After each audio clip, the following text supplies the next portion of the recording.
আজকের রেসিপিটার নাম একটু পরে বলছি, আগে চলুন সেরে নিই ম্যারিনেশনটা। 1 কেজি চিকেন ম্যারিনেট করার জন্য নিয়ে নিচ্ছি 6টা বড় পেঁয়াজ বাটা, 2.5 টেবিল স্পুন আদা রসুন বাটা, স্বাদ মতো নুন, 1/2 টেবিল স্পুন মিঠা আতর, 4 টেবিল স্পুন কাশ্মীরি লঙ্কার গুঁড়ো, 150 গ্রাম টক দই আর 150 গ্রাম ফ্রেশ ক্রিম।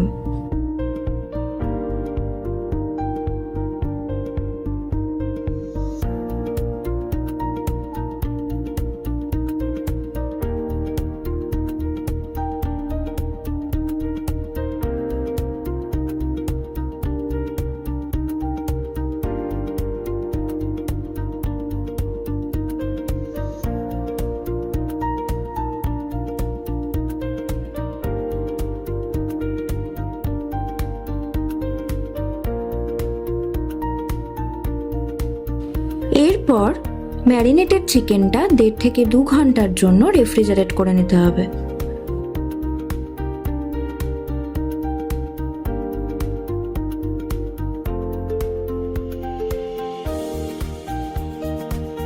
দু ঘন্টা পরে কড়াইয়ে সাদা তেল গরম করে নিয়ে এর মধ্যে দিয়ে দেব 3 থেকে 4টে ছোট এলাচ, একটু দারচিনি, সামান্য জায়ফল আর সামান্য জয়িত্রী। খুব বেশি তেল কিন্তু লাগবে না, কারণ ম্যারিনেট করার সময় ফ্রেশ ক্রিম আর টক দই কিন্তু দেওয়াই আছে। গোটা গরম মশলাগুলো একটু ভেজে নিয়েই ম্যারিনেটেড চিকেনটা দিয়ে দিচ্ছি।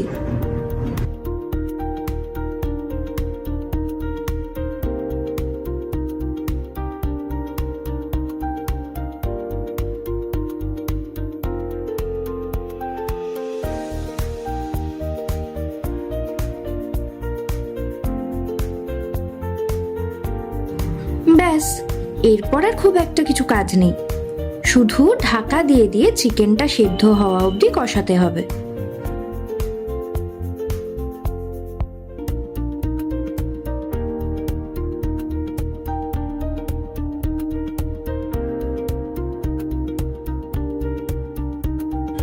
রেসিপিটার নাম হলো কাশ্মীরি মালাই চিকেন। এই রেসিপিটা শেখালেন আমার বড় মামি শাশুড়ি। তিনিও নতুন নতুন রেসিপি রাঁধতে খুব পছন্দ করেন।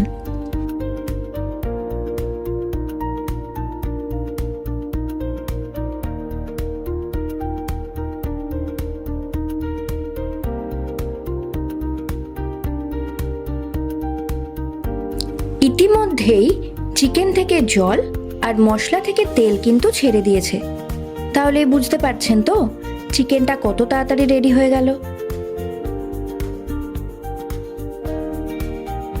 ওপর থেকে খানিকটা ফ্রেশ ক্রিম দিয়ে গরম গরম রুটি বা পরোটার সাথে ডিনার করে আমাদের চ্যানেলটা লাইক, শেয়ার আর সাবস্ক্রাইব করুন।